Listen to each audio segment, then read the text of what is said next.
Hey YouTube, this is my third attempt to date doing a video for this. It was just too much. It does too much to do in a video like that's less than half an hour long, so this is going to be pretty brief and just showing it off basically. This is a Casio MIDI guitar, mg510. There were a few in the range. These came out in 1980. It's either 86 or 88, I can't remember, and they were hideously expensive at the time, like over £1,000. So it's got a MIDI converter in it. This is kind of the same sort of time as Roland were doing it. I believe the actual pickup part, which is here, you can see it sitting behind here, is actually a Roland pickup. But instead of sending all the information through a cable into the brain, you know, the synthesizer unit, which the converter, it does it all inside the guitar, which on a practical note means that instead of all that information getting sent along an unbuffered cable into the thing and getting processed, it gets processed right here. So the latency is much better than what you would expect on a MIDI guitar. I'm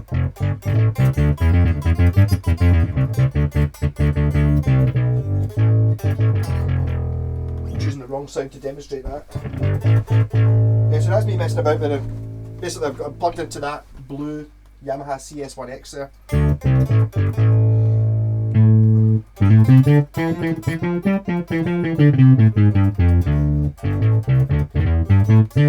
Probably the worst sound possible to show you how the latency works, because it's got a mwah at the start, you know, it's got a slow attack on it.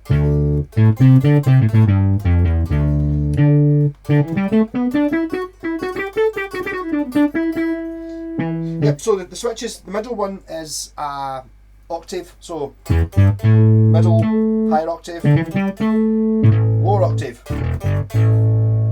Yep, pretty easy. This one here is it just goes between the guitar. So it's like a rhythm treble switch for the guitar.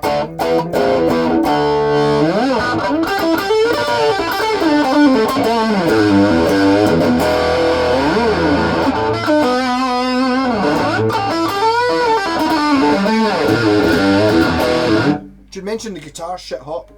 It's a 1988 Fujigen made. Basically, it's a Fender Japanese Strat, but instead of having Fender on the headstock or Roland, it's got Casio, and it's just like probably one of the reasons why it didn't take off. I think Roland kind of won with this system. I think Casio always made MIDI guitars, but then they went on to different systems because they were trying to make them cheaper. I mean, this thing was so expensive. Yeah, so that's the controls there, and then the last one down at the bottom here, if I go back onto just Moog. If you push it in the middle there, it's I think it's called chromatic mode. So when you bend a note, it goes, you know, it steps up between it. Whereas if you go to the other one, but there's adjustment things on the back. You pop out these rubber bits here. See, it's got all this. This is all computers, and it's like proper computer, 1988 computer inside here. There's adjustments to how much it bends, and I've not adjusted them. So when you bend a note, it doesn't bend the same amount as the guitar. So if you have it on the guitar, you know, but I'm sure there's a way working around that. I just haven't bothered doing it. Yeah, so that's me just using the bass sound on this. What I have been using is this big, I've got a Korg IS50 or IS40, I can't remember which one it is, which is like basically an M1, which is what Pink Floyd used for the Division Bell. So all the sounds on this are kind of from that, so it's got sort of realistic sounds.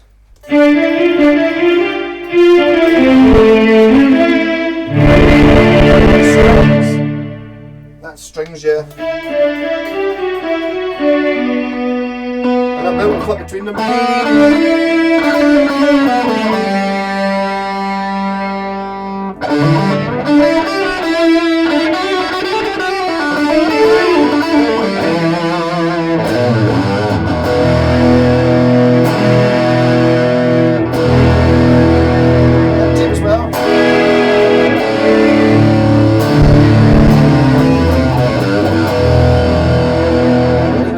Sorts of crazy stuff going on. You can see why I've struggled making this a short video. Ones I was enjoying messing about with were, I suppose piano's really one you got to hear, doesn't it really?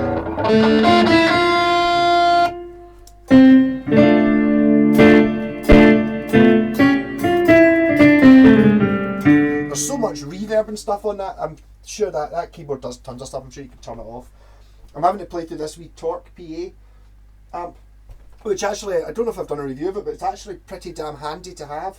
It's only a 30 watt, it's like a 10 inch speaker, even an 8 inch speaker. It's got 3 inputs, just guitar, mic and keyboard. The guitar sound's not brilliant, but it's like a full range. I had this running last night and I was playing it through the Ranger in the bottom there, and it sounded alright for the Moog sounds, but all the piano sounds and all the sort of realistic sounds sounded pants.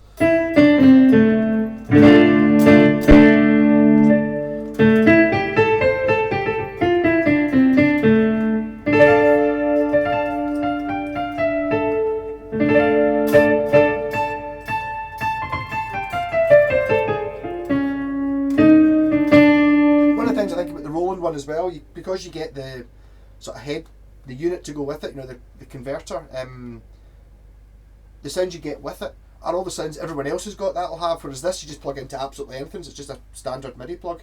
So I've got it going to that CS1X and then into the big Korg, but you can plug it into analog synths. Obviously I plugged it into the drum kit just to see if it worked, and it did.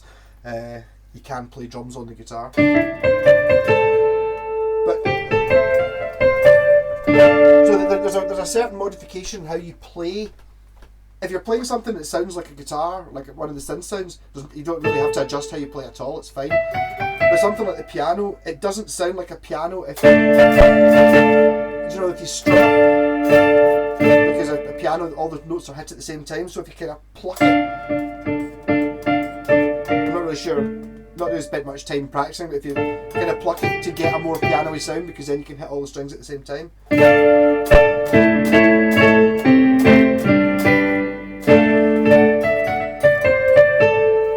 Yeah, fun. Silly noises, what was I doing? It was a 12? Yeah. For some reason the saxophones are incredibly funny.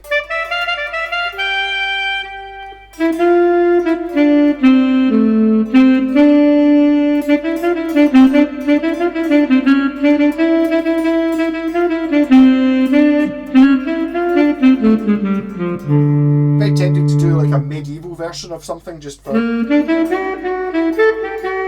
It might just be that keyboard's got some really good sort of crumb horns, and there's one called Breath Sax. I'll probably never be able to find it again though. No, I think I have. Alto Breath. Just sounds exactly the same as that last one, doesn't it?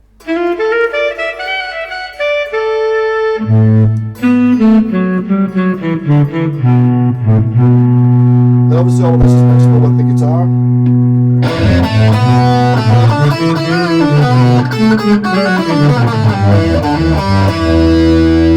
Well, we're trying to cut this short because as I said, the last one ended up being half an hour long, and that's not really good. So we're already at 8 minutes and I've hardly even touched it.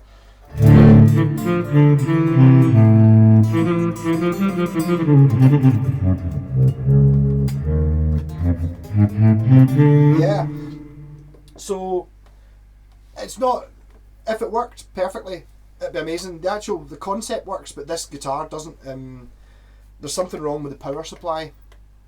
You have to turn it on, like on and off about 20 times before it actually comes on, and then it's like yes, and then I'm scared to turn it off again, which is sort of, it's not really the guitar's fault. Well, it is, but I mean that's why I've not really been using it in the last year since I got it. I went a bit mad for it at the start, but you just get so quickly become overwhelmed. I've got it, even today I plugged it into the loop pedal, and because it's a stereo loop pedal I've got both sets going through it, so I've got like a guitar and the keyboard coming through the loop pedal, and you just get overwhelmed immediately. There's just so many options, and even just having, you just put it on saxophone and play that all day.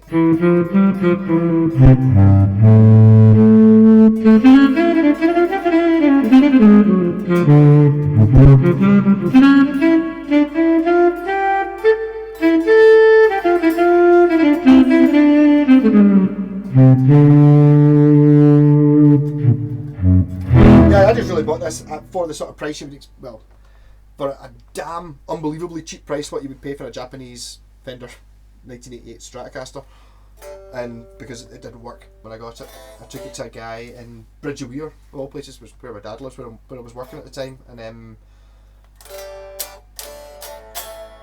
I can't believe it was like somebody who had a chance to fix it. He's a synth guru, and he actually designed the oscillators that are in my Moog. It's like he used to work for Moog, and he had a go at it. And he was amazed. He was actually, and there was something wrong with the power supply. So even though he fixed it, he's still not 100% fixed it. It's you still have to turn it on, and sometimes it comes on and sometimes it doesn't. It's got worse. I think. I wonder if maybe not using it's making it worse. If I maybe used it more, it would stay alive a bit longer. But his opinion was it was faster. When he showed me, you know, the Roland one that's got a guitar system. It's got like a big handle that comes all the way down the neck. Looks, again, I keep saying things look like spaceships, but it looks like a total spaceship. But then those things are like they're thousands of pounds now, and his opinion was it wasn't as good a system as this. He's like, but that one totally works. Yeah, and I had it plugged into his. He's got a mini brute or a maxi brute, the wee one, micro brute. And as soon as I plugged it in, I just went dum, and he was just like, "Fuck, no way, that's so good." So I was like, "Yes, that's a good guitar."